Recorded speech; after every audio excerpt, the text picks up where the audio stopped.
Earthquake.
Bienvenue sur Redline Radio.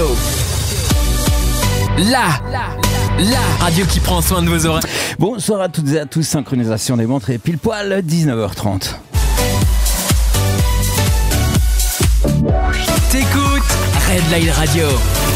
Hello les amis de Redline Radio, vous désirez soutenir votre radio? Rendez-vous sur le site www.redlineradio.ch et faites bon usage du bouton Twint. Merci pour votre soutien. Redline Radio, la radio qui prend soin de vos oreilles.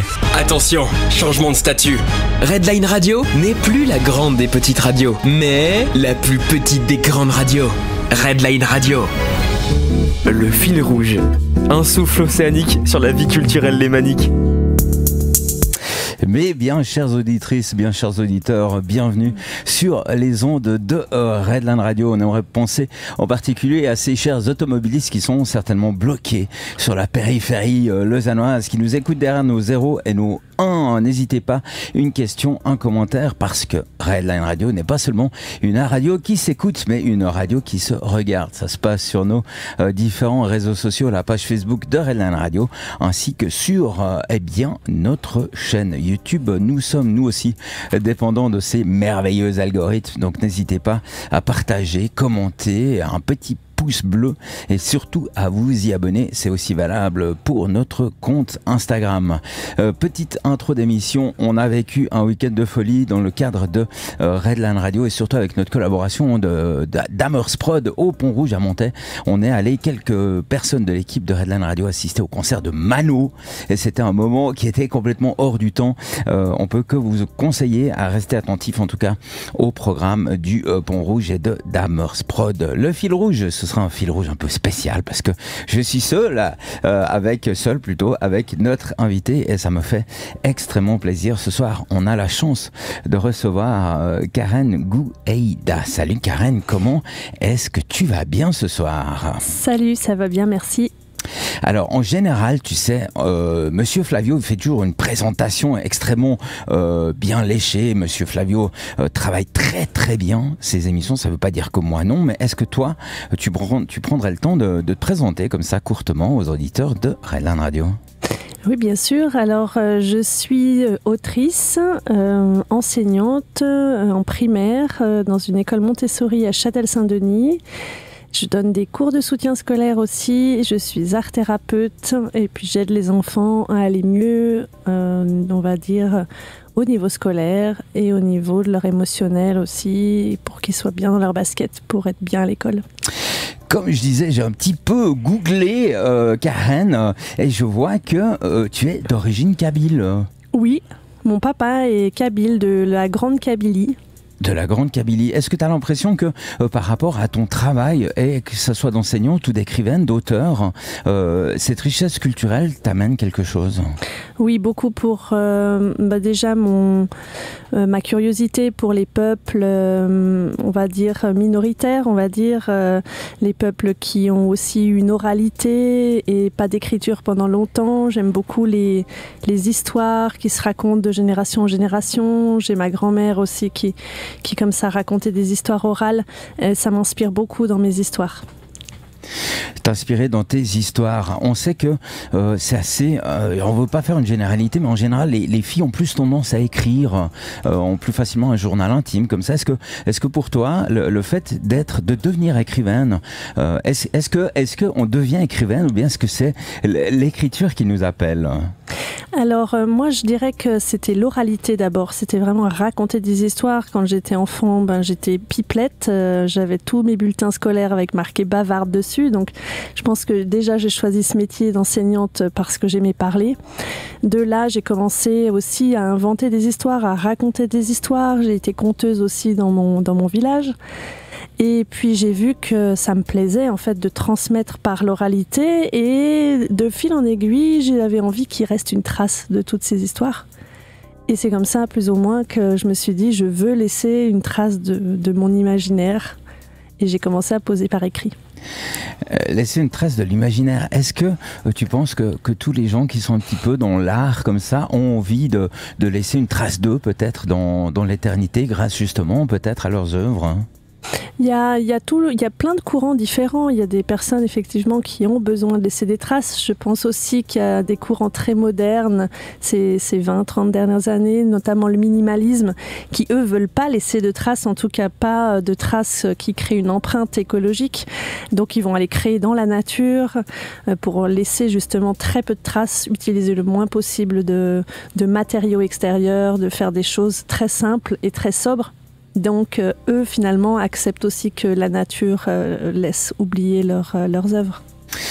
On revient à l'écriture. Comment ça s'est passé ? À quel moment est-ce qu'il y a eu un événement dans ta vie où tu t'es dit ok j'ai l'impression que c'est ça qui me fait vibrer, je sais pas comment dire, moi je viens de la musique tu vois, donc effectivement quand j'ai ma basse dans les mains c'est un truc qui vibre, mais est-ce qu'il y a eu vraiment un événement où tu as rencontré un écrivain, où tu as lu une œuvre qui t'a dit mais c'est ça qui me fait vibrer, c'est ça qui me fait vivre? Effectivement, j'ai travaillé en librairie jeunesse quand j'étais étudiante et ce qui me plaisait le plus c'était vraiment d'ouvrir les paquets, les cartons avec tous les nouveaux livres, la nouveauté. Noël avant l'heure. C'était Noël toute l'année et j'ai trouvé ça génial et on était plusieurs comme ça assez fans à ouvrir ces cartons et avoir le plaisir de découvrir ces auteurs. Et comme je découvrais des auteurs jeunesse, je me suis vraiment bercée dans la littérature jeunesse. Au point que ça a été pour moi une sorte de résilience en fait avec la lecture, parce que j'ai été fâchée avec la lecture pendant longtemps. Quand je faisais des études, j'aimais pas du tout lire. Il y a eu plusieurs années où j'ai pas lu du tout et je suis revenue à la littérature par la littérature jeunesse et je me suis dit ah là ça me parle. Ça parle aux enfants mais ça parlait à mon cœur aussi de jeune adulte. Et ça a cheminé pendant plusieurs années, ça a mis du temps quand même avant de me dire et si moi j'osais écrire, parce que j'aurais pas du tout osé faire ça à cette époque-là. Et en fait, le déclic s'est fait vers les années 2015-16 par là. Et je me souviens d'un épisode où j'ai regardé un film dont je me souviens même plus le titre, qui parlait d'un Amérindien qui venait aux États-Unis pour parler d'écologie. Et en fait, je me suis dit, mais il se passe tellement de choses avec cette écologie, il faut que j'écrive quelque chose, que je raconte à mes élèves, que je puisse leur parler de ça avec mes mots à moi. Et c'est venu comme ça spontanément, j'ai pris un carnet ce soir-là après avoir vu ce film et je me suis mise à créer mon histoire et c'est comme ça qu'est sorti mon premier livre, La Terre qui émet tant la neige. Et j'ai vu que ça me plaisait en fait d'écrire des histoires. J'aimerais qu'on revienne sur cet épisode je vais appeler ça un burn-out littéraire, parce que je sais que chez des musiciens professionnels, ce burn-out aussi musical existe. Comment est-ce qu'on vit ça en tant que lectrice? Parce que pour toi, c'était vraiment l'écriture. Qu'est-ce qui t'a amené à vivre cet épisode-là? Là, tu parles de l'épisode de plus du tout avoir envie de lire. Plus du tout envie de lire, ouais. Je pense qu'en faisant des études littéraires, j'ai lu trop de livres qu'on m'a imposés à l'école. C'est un peu bête, mais je pense que c'est vraiment parti de ça. J'ai eu des périodes de boulimie de lecture classique, vraiment littéraire, où j'ai lu Zola, Flaubert, enfin voilà, tous les grands auteurs que j'ai beaucoup aimés. Et il y a eu quelques livres qu'on devait lire à l'école qui m'ont vraiment dégoûté de la littérature. J'en ai même plus de titre en tête là pour l'instant. Mais j'ai eu comme ça plus du tout envie de lire. Pendant plusieurs années, ça a duré où j'avais envie de faire autre chose. J'ai fait de la photo, je faisais beaucoup de voyages, voilà, mais j'avais plus envie de lire. Et ce qui devait arriver arriva. Tu tombes sur de la lecture, enfin de l'écriture, la lecture pour enfants. Comment ça t'est tombé dessus comme ça? Raconte-nous l'histoire de le redépart, la renaissance, cette nouvelle envie de simplement lire. J'habitais Toulouse à cette époque et j'ai commencé à travailler à la Fnac Junior. Donc c'est là où on travaillait sur les enfants, pour les enfants. Mais c'était pas que les livres, il y avait aussi les jeux, il y avait des objets pédagogiques. On était dans l'époque des CD-ROM. C'est aussi l'époque de l'arrivée d'Harry Potter. Donc ça a été quand même quelque chose aussi.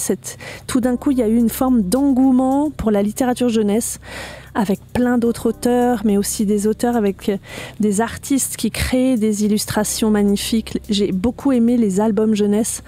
Donc ça raconte des histoires pour les enfants entre, on va dire, 0 et 12 ans, et avec une illustration. Et en fait, de créer un monde à la fois avec le texte et avec l'image, c'est quelque chose qui m'a nourri beaucoup. On en vient peut-être au processus vraiment créatif. Est-ce que toi, au moment où tu décides de faire un nouvel ouvrage, est-ce qu'il est prêt dans ta tête de A à Z, ou bien est-ce que l'histoire ou les illustrations comme ça se greffent en cours de route, si j'ose l'expression? Oui, c'est assez intéressant. J'ai réfléchi à ça ces derniers temps parce que j'ai écrit une histoire dernièrement et ça se passe un peu toujours de la même façon. J'ai réalisé que le texte vient très vite. En 2-3 jours, j'ai les personnages, le texte s'écrit assez facilement et assez vite. Et après, il me faut comme ça une sorte de temps de décantation où je réfléchis aux images que j'ai envie de mettre pour illustrer l'histoire. Est-ce que dans les histoires que tu racontes, obligatoirement, ça doit être quelque chose que tu parlais de décompter ou de digérer comme ça? Est-ce que c'est des émotions que toi tu as dû vivre, que tu mets sur papier, ou bien est-ce que ça peut être quelque chose d'abstrait, que tu n'as pas forcément vécu? Alors justement, pour La petite fille aux yeux de lune, je suis partie d'un petit exercice littéraire en fait. Je lisais un livre de développement personnel sur la vie que vous rêvez d'avoir et je ne sais plus pourquoi, il y avait un petit exercice, c'était décrivez ce qui se passe autour de vous mais sans émotion, de façon très factuelle. Décrivez un événement sans y mettre d'émotion. Je me suis dit, tiens, pourquoi pas, je vais essayer d'écrire un truc où une petite fille en fait n'aurait aucune émotion. Et c'est comme ça qu'a commencé La petite fille aux yeux de lune. Et de fil en aiguille, j'étais en Grèce à ce moment-là, et je me suis dit pourquoi pas lui mettre ce décor-là. On aurait tort de se priver. Voilà, et puis après, j'ai pris bien sûr des événements sur place. On était chez des amis qui nous accueillaient, on devait nourrir le chat. Le chat s'appelait Kafka. Rien que déjà ça, pour moi, c'était inspirant pour une histoire. Inspirant pour une histoire. Est-ce que, pour toi, il y a ce dicton qui dit, sans forgeron qu'on devient forgeron. C'est à force de travailler que les choses, le drill, enfin ça vient comme ça. Est-ce que ce dicton-là est valable aussi pour l'écriture? Est-ce que tu es capable de dire, ok, lundi à 9h, je me mets sur mon balcon avec mon café et il y a quelque chose qui doit sortir?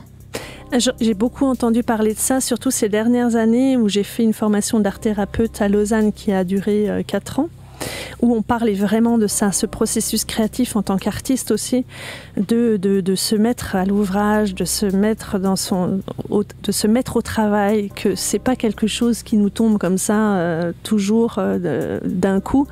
C'est vraiment une mise en route. C'est comme un exercice de yoga ou de méditation qu'on doit faire régulièrement. Se mettre à écrire ou se mettre à peindre ou se mettre à faire des photos, ça doit être quelque chose idéalement on doit passer par une sorte de routine aussi d'exercice d'entraînement. Pour ma part, pour l'écriture, ça se fait pas vraiment comme ça.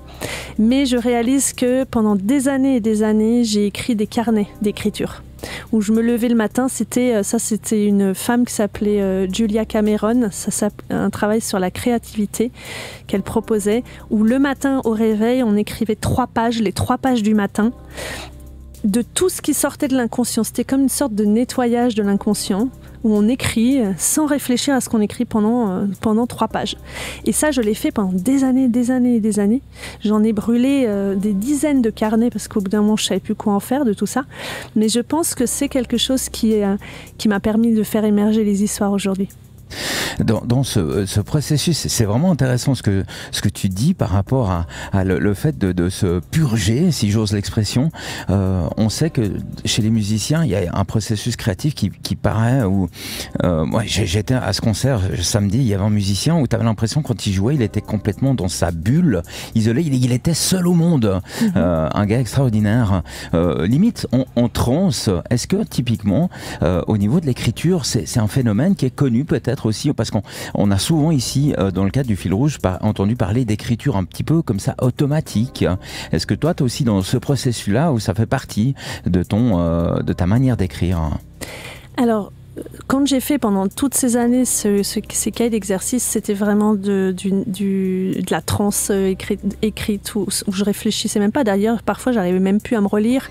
J'arrivais même pas à comprendre le fil de mes idées, mais c'était comme si ça sortait par flot comme ça. J'utilise pas tout à fait cette technique pour écrire parce que là, j'ai un public. J'ai quand même un public pour enfants. Dans mon idéal, j'écris pour un public d'enfants. Donc je cible tout de suite à quel type de tranche d'âge je parle. Et comme je côtoie des enfants toute la journée et que j'ai un panel d'expériences avec des enfants de 4 à 15 ans, je sais assez vite comment je peux cibler le vocabulaire, les structures de phrases, la façon d'écrire, les thèmes aussi que je peux aborder avec pour tel et tel sujet. Donc là, je le construis quand même. Bon, je fais plus du tout le même cheminement de jeter le texte comme ça. Ça fonctionne pas pour ça de la même façon. On sait que les enfants, puis là c'est vraiment, je pose cette même question aux musiciens. Quand on dit musiciens pour enfants, c'est un public qui est assez sans filtre, je vais pas dire exigeant, mais sans filtre. Comment ça se passe typiquement au niveau de l'écriture? Alors toi tu dis que tu connais de ton métier d'enseignante. Comment est-ce que toi tu abordes le fait le rapport typiquement que les enfants auront avec ton œuvre?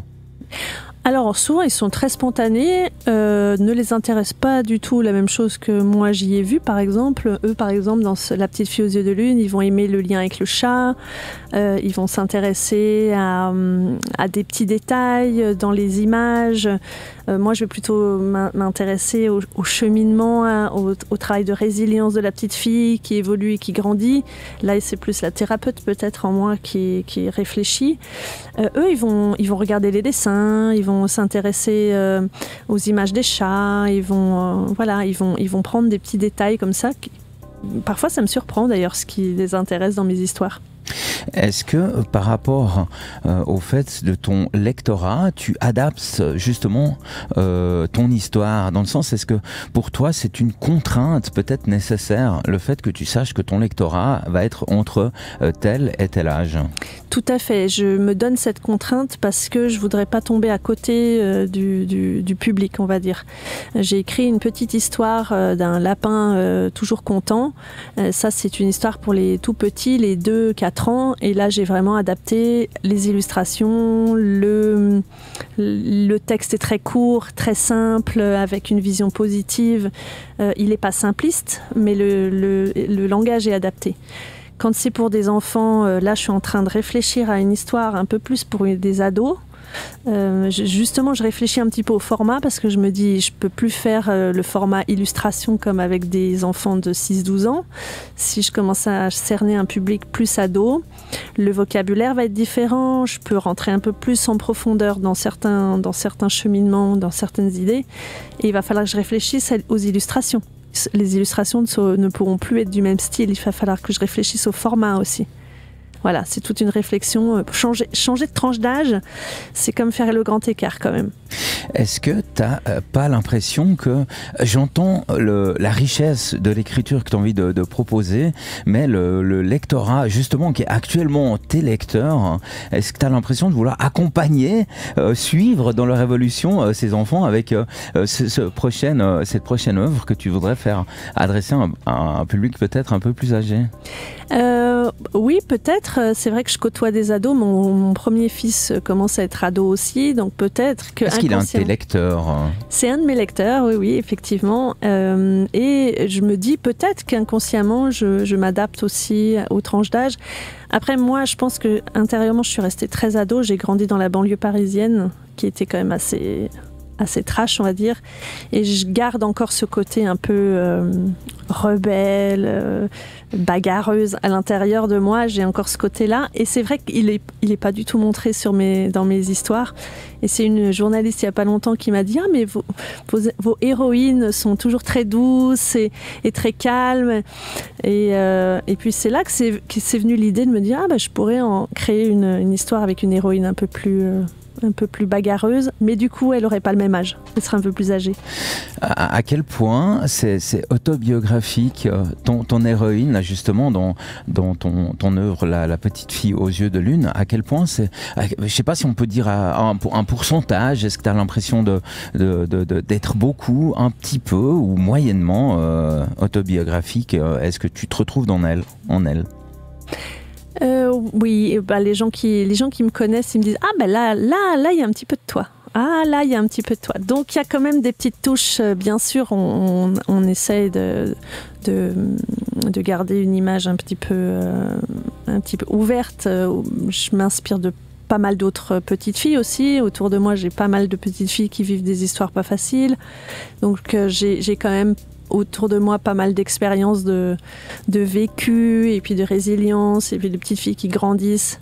Donc il y a un petit peu de moi, mais il y a aussi un peu de certaines de mes élèves ou certaines des petites filles que j'ai vues grandir.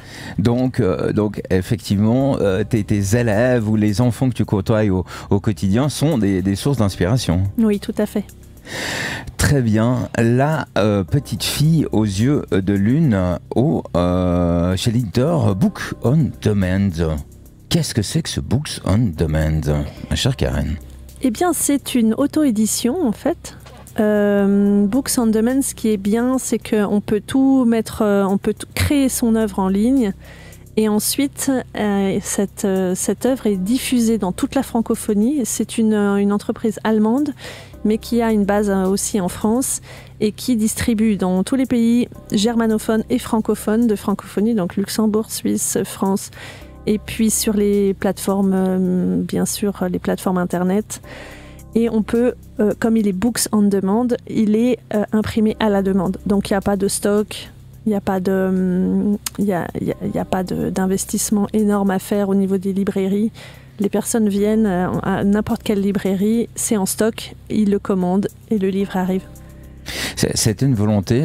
Moi, pour être honnête, je connaissais peu je commence à connaître un petit peu après ton émission du Fil Rouge. D'ailleurs, on fait un gros bisou à l'ensemble de l'équipe ce soir. Est-ce que c'était une volonté c'est pour se faire éditer, ou bien justement, est-ce que c'est tellement difficile de trouver une maison d'édition que tu as, entre guillemets, dû te rabattre sur de l'auto-édition? J'ai jamais pris le temps de chercher une maison d'édition. Déjà parce que j'aime bien la liberté, un petit peu de par peut-être mon histoire aussi. J'aime l'autonomie, la liberté, et j'ai pas tellement envie qu'on vienne me dire ce qu'il faut que j'écrive ou la façon dont je l'ai écrite, si c'est comme ci ou si c'est comme ça. J'ai beaucoup plus de marge de manœuvre de travailler en auto-édition. Bien sûr, après, il faut faire toute la communication, c'est ce que fait Brice très bien. L'auto-édition demande quand même pas mal d'investissement personnel, mais permet aussi une grande flexibilité. J'ai pas de date, je peux écrire autant de livres que je veux, je peux les écrire et les publier quand je veux. Voilà. On a plusieurs personnes, on a reçu plusieurs personnes qui nous disaient mais nous j'entends le besoin de liberté qui te correspond assez bien comme ça, mais pour avancer des fois il faut un petit peu ces deadlines, voir le truc qui se rapproche pour se dire hop, ça nous faut un petit peu des coups de pied au cul. Est-ce que toi, le fait d'avoir justement pas ces deadlines, cette liberté là n'est pas justement plus contraignant? Bah non, parce qu'en fait, j'ai déjà 4 histoires qui attendent. Et puis, c'est plutôt mon manager qui me dit « Non, on sort pas tout en même temps parce que sinon, on va mélanger tout le monde. » Donc, on sort chaque livre à la suite, tranquillement. On fait la com de chaque histoire. Parce que si tu sors 6 histoires à la suite, parce qu'il y en a déjà 5 ou 6 qui sont déjà prêtes. Donc moi, je suis plutôt une rapide et une boulimique au niveau de l'écriture et de la créativité. En tout cas, pour cette période. Peut-être qu'après, j'aurai un peu plus de calme, mais c'est une grosse période très créative pour moi. Donc, ça me laissera le temps de créer les deadlines pour sortir les livres, je pense. Syndrome de la page blanche, le manque d'inspiration, est-ce que c'est quelque chose que... Déjà, est-ce que typiquement, avec tes collègues, écrivains, autrices, auteurs, vous en parlez entre vous? Est-ce que il y a une certaine peur comme ça qui règne dans le milieu de l'écriture par rapport à ça? Je pense dans tout milieu artistique, moi je l'ai vu chez des peintres, en faisant de l'art-thérapie pendant 4 ans, j'ai dû quand même produire aussi beaucoup d'œuvres artistiques. Le syndrome de la non-inspiration, il peut être dans tous les arts en fait. On se retrouve face à un tableau blanc et il faut peindre. On se retrouve à devoir écrire et puis on ne sait plus quoi dire. Créer un poème et puis finalement il n'y a rien qui sort. Mais je pense que c'est une bonne expérience en fait de vivre ça, de se dire ça fait partie du travail de créativité, de ne pas avoir d'inspiration parfois. On sait aussi que plein de musiciens nous disent, moi j'ai aussi tu parlais du petit carnet, alors maintenant ça se transforme en smartphone, mais c'est plus difficile pour l'écriture. Mais est-ce que typiquement tu peux te trouver dans une situation qui ne te permet pas d'écrire, de te poser dans un coin tranquille? Comment tu fais au moment où mais j'ai une super idée et puis cette voiture là, mais dans le soleil couchant, enfin tu vois un peu le truc. Comment ça se passe pour simplement une écrivaine pour garder l'idée, tout simplement pouvoir poser l'idée histoire de s'en souvenir? Moi j'ai le dictaphone du téléphone. Voilà, c'est franchement ça m'a sauvé la vie plusieurs fois. Enfin sauver la vie, c'est un bien grand mot, mais en tout cas sauver les idées. Tout d'un coup, même en marchant dans la forêt ou en trouvant, en étant comme vous dites en voiture, tout d'un coup j'ai des idées. Hop, j'allume le dictaphone et puis je me dis mes idées en fait. Ou je prends des photos parce que comme je suis très visuelle, si j'ai quelque chose qui m'inspire visuellement et qui va ensuite m'inspirer au niveau du texte par exemple, je fais pas mal de photos.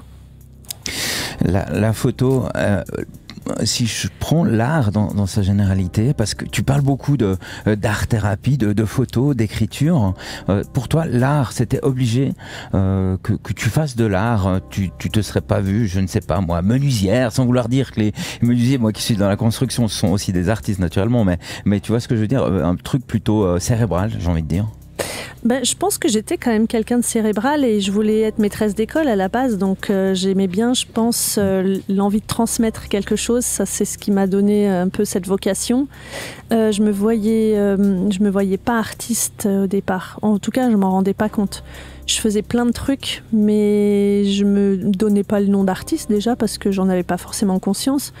Et puis c'est au fil du temps que j'ai vu que ça commençait à prendre beaucoup de place dans ma vie et à me dire maintenant j'ai envie de dire des choses et j'ai envie de montrer que je l'ai dit.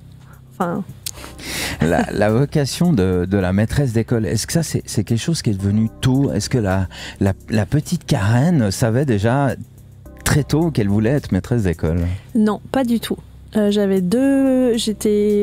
suis la fille aînée avec 2 petits frères qui m'ont cassé les pieds toute mon enfance et je devais leur faire les devoirs, donc ça m'a plus dégoûtée qu'autre chose. Donc enfant, j'aimais pas du tout faire les devoirs, en tout cas c'était pas du tout une vocation d'enfant.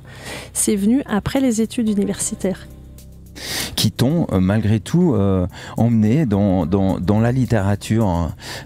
Qu'est-ce qui t'a décidé tout simplement de partir dans cette voie? Parce que des études universitaires, il y en a aussi une flopée, comme on dit chez nous.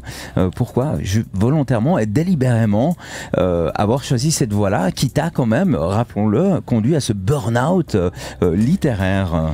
J'ai fait des études d'allemand, donc littéraire, mais sur l'Allemagne. Donc j'ai dû lire du Kafka, du Goethe en allemand, ce qui n'était pas toujours très fun, on va dire. On imagine. Donc peut-être que le burn-out littéraire est venu de ça. Après, j'ai fait des études de sciences de la communication, de la documentation. Donc je faisais de l'archivisme, c'était assez technique. Et je me suis retrouvée dans une agence de photos et je triais leurs photos en fait. Et je voyais ces artistes photographes qui revenaient de voyage et puis moi je archivais et je triais leurs photos et en fait à un moment je me suis dit mais en fait ça m'intéresse pas d'être là, moi je veux être avec eux sur le... Avec l'objectif et l'appareil photo, voilà. Naturellement. Et voilà, et c'est là où j'ai eu le déclic de me dire mais ça va pas du tout de faire ces études-là, moi ce que je veux c'est créer des choses et j'ai des choses à dire. Ce qui t'a donné ce goût du voyage, quels sont peut-être tu vas me dire tous les voyages sont inspirants, mais est-ce qu'il y en a un ou deux où particulièrement il y a un truc qui s'est passé lors de ces voyages-là? Oui, j'ai ressenti le besoin, j'avais une trentaine d'années, de partir seule en voyage, ce que j'avais jamais fait de ma vie parce que j'avais quand même un peu la frousse. Et j'ai senti que je devais partir seule avec mon sac à dos et je suis partie 1 mois au Népal, toute seule.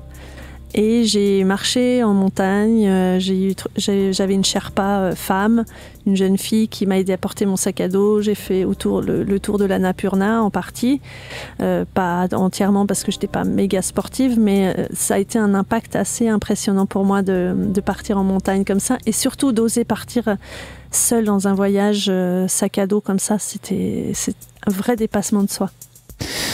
Comment est-ce qu'on prépare ce genre de voyage? Qu'est-ce qui se passe dans la tête de Karen en se disant ok, ben voilà, j'ai 30 ans, je pars en voyage et surtout je pars seul.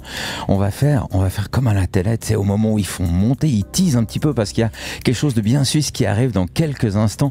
On aimerait vous rappeler, chers toutes et tous, auditeurs, auditrices, que les chats sont ouverts. N'hésitez pas à poser des questions à notre invitée Karen ce soir. Et puis maintenant, il y a justement ce truc très suisse.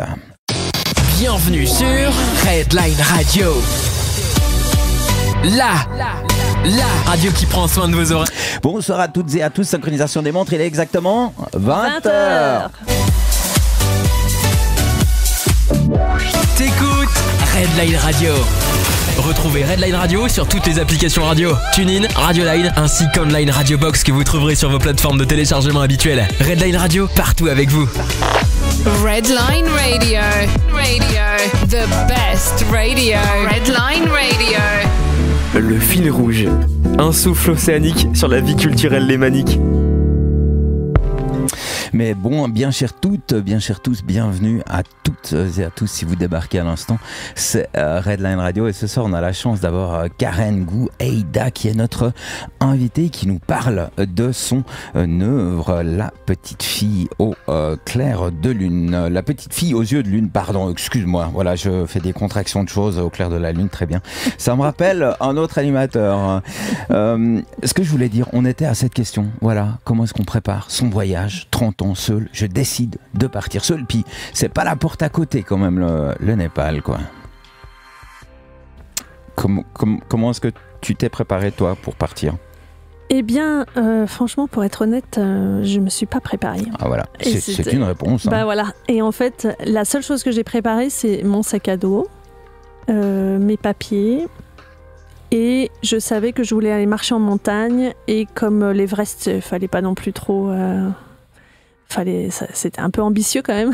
Je me suis dit à l'Annapurna, ça paraît. J'avais une copine qui avait fait le tour de l'Annapurna. Je me suis dit je vais essayer. Et voilà, et Katmandou bien sûr. J'y suis restée plusieurs jours. J'ai beaucoup aimé le quartier tibétain de Katmandou. Pour moi, ça reste un souvenir vraiment très très fort. J'ai adoré ce quartier. On sait qu'au Népal, au Tibet, il y a un petit peu des fois aussi cette recherche de spiritualité. Est-ce qu'il y avait aussi peut-être pour toi cette recherche de spiritualité ? Oui, j'ai grandi à Paris, dans la banlieue parisienne, avec un besoin de nature énorme.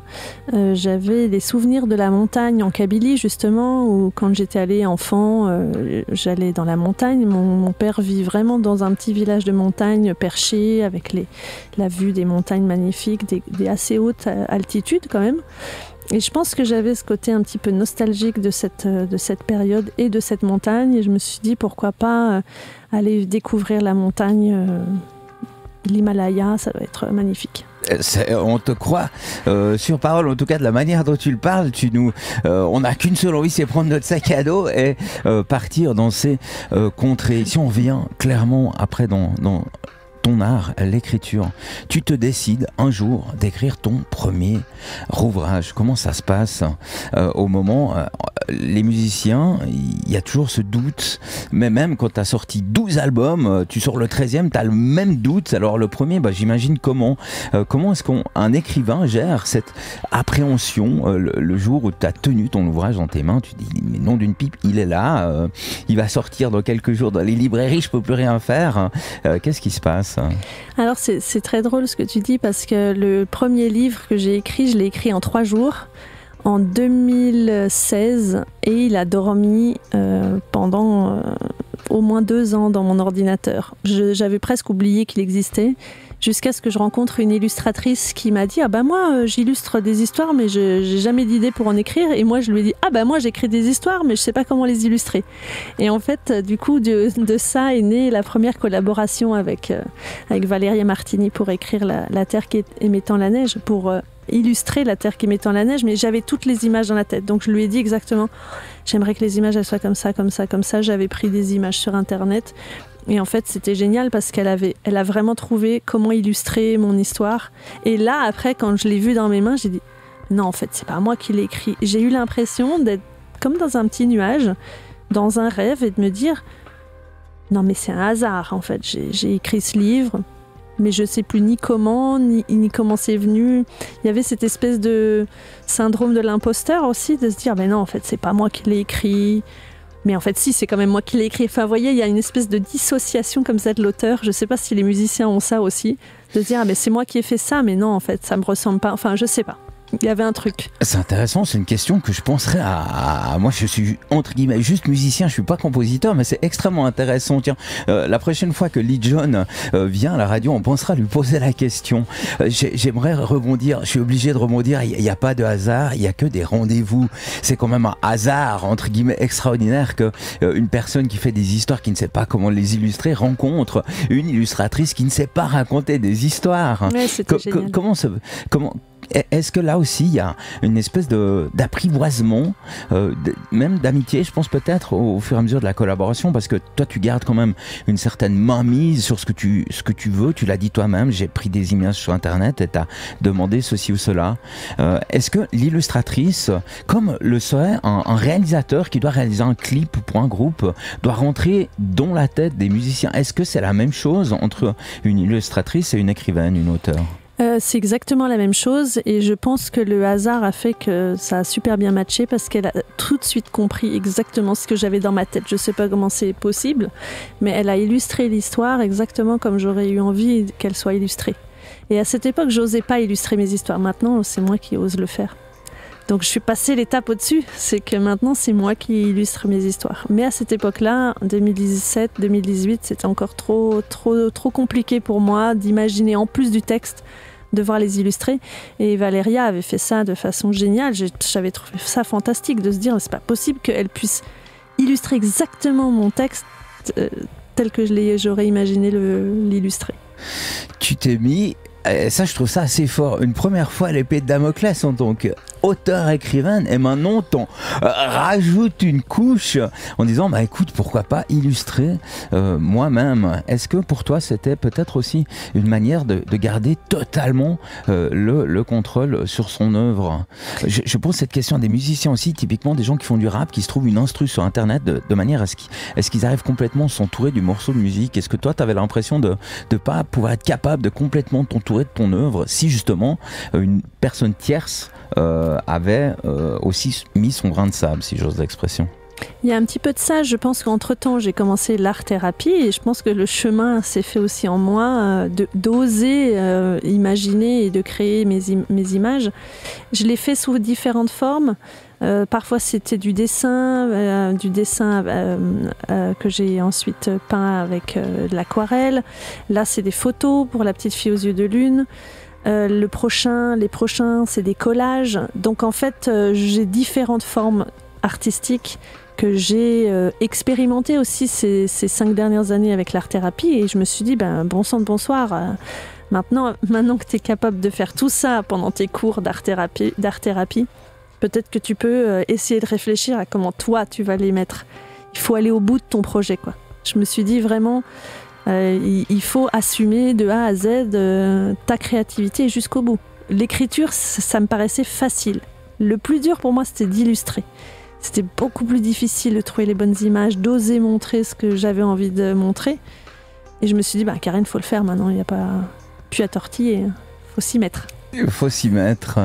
C'est une très très jolie expression. Apparemment, on a des petits problèmes de son sur l'ensemble de nos réseaux sociaux, mais c'est pas grave. N'hésitez pas à nous retrouver sur notre chaîne YouTube ou notre site internet. Merci en tout cas à tous et à toutes de l'ensemble de vos réactions. Ce soir, on a Karine Gouheida qui est notre invitée. On va passer à ce moment. Je sais que c'est un moment sacré dans le fil rouge, c'est le moment de la lecture. Est-ce que tu peux nous contextualiser, nous dire mets-nous vraiment dans le contexte par rapport à ta lecture. Je vais vous présenter le début de l'histoire. Cette petite fille, cette orpheline sur son île. Et je peux commencer à lire ? Oui. Oups, ça fait du bruit. Il était une fois une petite fille aux yeux clairs qui ne ressentait rien, ni bonheur, ni malheur, ni joie, ni peine. Son cœur semblait, en apparence, comme la pierre, sans émotion ni sentiment. Elle passait ses journées, assise face à la mer qu'elle regardait sans sourciller, telle une sculpture de marbre. Elle parlait peu, n'avait personne à qui parler d'ailleurs, et ne semblait s'en soucier guère. Elle ne s'ennuyait pas, et pourtant ne faisait rien. À quoi pouvait-elle bien penser ? Personne ne le savait. Où dormait-elle ? Que mangeait-elle ? Personne ne le savait. Chaque jour passait, où elle s'asseyait à l'ombre d'un olivier devant la mer.